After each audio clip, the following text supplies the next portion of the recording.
नमामि शमीशान निर्वाणरूपं विभुं व्यापकं ब्रह्म वेदस्वरूपम्।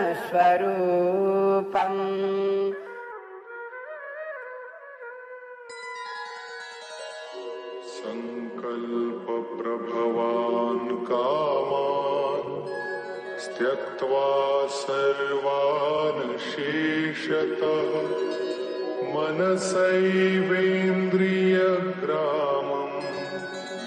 विनियम्य समन्ततः। मनुष्य को चाहिए कि संकल्प तथा श्रद्धा के साथ योगाभ्यास में लगे और पथ से विचलित ना हो। उसे चाहिए कि मनोधर्म से उत्पन्न समस्त इच्छाओं को निरपवाद रूप से त्याग दे और इस प्रकार मन के द्वारा सभी ओर से इंद्रियों को अपने वश में करे। हर हर महादेव। चलिए मित्रों, श्री कृष्ण योगेश्वर श्री कृष्ण जी की कही बात को हम अपनी तुच्छ बुद्धि के अनुसार समझने का प्रयास करते हैं। मित्रों, मनुष्य इंद्रियों के द्वारा वशीभूत होता है। अपनी समस्त जिंदगी वो अपनी इंद्रिय जनित इच्छाओं की पूर्ति में लगा देता है। वो इनकी पूर्ति कर इनमें से सुख ढूंढता है। सुखों की चाह में वो दुखों उलझनों की दलदल में धंसता ही जाता है। बस अपने मन की करने की चाह, इच्छाओं की पूर्ति उसे अपने आप में, अपने आप से, आत्म स्वरूप से, परम आत्म परमात्मा से दूर ले जाती है। अर्थहीन जीवन। पर जो वास्तव में मनुष्य है, योगी है, वो मनोधर्म से उत्पन्न समस्त इच्छाओं को निरपवाद रूप से त्याग देता है। मित्रों, योगाभ्यास करने वाले को दृढ़ संकल्पी होना चाहिए। उसे चाहिए कि वह बिना विचलित हुए धैर्य पूर्वक अभ्यास करे। अंत में उसकी सफलता निश्चित है। उसे बड़े ही धैर्य पूर्वक इस मार्ग का अनुसरण करना चाहिए। यदि सफलता मिलने में विलंब हो रहा हो तो भी उसे निरुत्साहित नहीं होना चाहिए।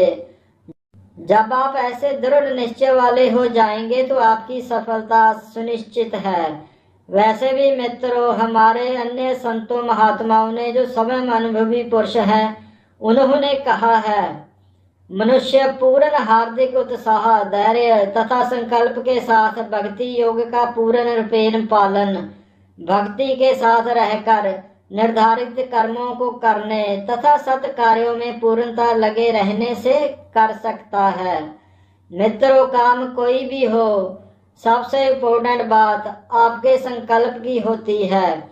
अगर आप दृढ़ संकल्पी हैं तो सफलता निश्चित ही प्राप्त होती है। उसकी प्राप्ति, सफलता की प्राप्ति की संभावना पूर्णतः बढ़ जाती है। मित्रों, संकल्प की बात चली है तो संकल्प की इम्पोर्टेंस समझने के लिए एक पुरातन कहानी, छोटी सी कहानी सुनते हैं। कहते हैं कि एक गौरैया ने समुद्र के तट पर अपने अंडे दिए, किंतु विशाल समुद्र उन्हें अपनी लहरों में समेट कर ले गया। इस पर गौरैया अत्यंत क्षुब्ध हुई। उसने समुद्र से अंडे वापस लौटा देने के लिए कहा, परंतु समुद्र पर उसकी प्रार्थना का कोई असर न हुआ। समुद्र को अपनी प्रार्थना पर कोई ध्यान न देने की वजह से गौरैया ने एक दृढ़ निश्चय किया। उसने समुद्र को सुखा डालने की ठान ली। बात थी तो असंभव सी लगने वाली, पर वो गौरैया वह अपनी नन्ही सी चोंच से पानी उलीचने लगी। सभी उसके इस प्रयास, लगभग असंभव से लगने वाले संकल्प का उपहास करने लगे। उसके इस कार्य की चर्चा होने लगी। अधिकांशतः इसे असंभव सा मानते हुए गौरैया का मजाक ही उड़ाते थे। पर गौरैया वो दृढ़ संकल्पी थी। वो लगातार अपने प्रयास में लगी रहती। धीरे धीरे इसकी चर्चा होने लगी तो ये बात पहुँचते पहुँचते भगवान विष्णु जी के विराट वाहन पक्षीराज गरुड़ उन तक भी जा पहुंची।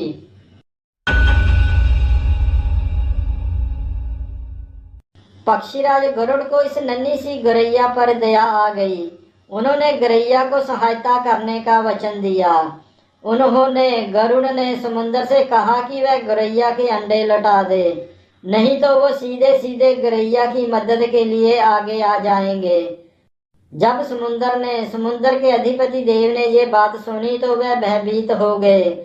वो भगवान विष्णु जी के विराट वाहन, गरुड़ जी के बल, पराक्रम, प्रताप, क्षमता सभी के बारे में अच्छी तरह जानते थे। उन्होंने तुरंत गौरैया के अंडे लौटा दिए।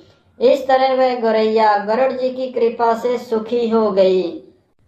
तो मित्रों, ये थी महिमा संकल्प की, दृढ़ संकल्प की। अगर आप दृढ़ संकल्पी हैं, अपने कार्य के प्रति पूर्ण निष्ठावान हैं, तो ये सृष्टि किसी न किसी रूप में आपकी सहायता कर ही देती है। ग्रह नक्षत्र सब अनुकूल हो जाते हैं। बस बात सारी आपकी भावना और संकल्प की होती है मित्रों। इसी बात को हम योग पथ पर भी लगा सकते हैं।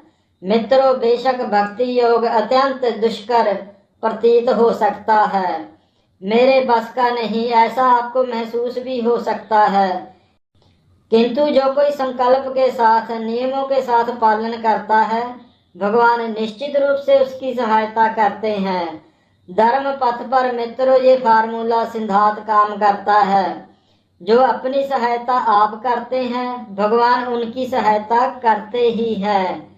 ये धर्म मार्ग का अकाट्य सत्य है मित्रों।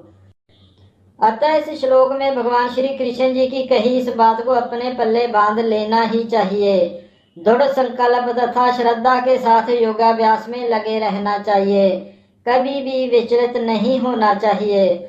मनुष्य को चाहिए कि वह अपने मन के द्वारा अपनी इच्छाओं को, अपनी इंद्रियों को सभी ओर से अपने वश में करे। उम्मीद है मित्रों आपको ये जानकारी पसंद आ रही होगी। आप चाहे तो लाइक और शेयर भी कर सकते हैं। ऐसी ही और आगामी वीडियोस के लिए चैनल को सब्सक्राइब भी अवश्य करें। हर हर महादेव। नमामि शमीशान निर्वाण रूपं विभुं व्यापकं ब्रह्म वेद स्वरूपम्।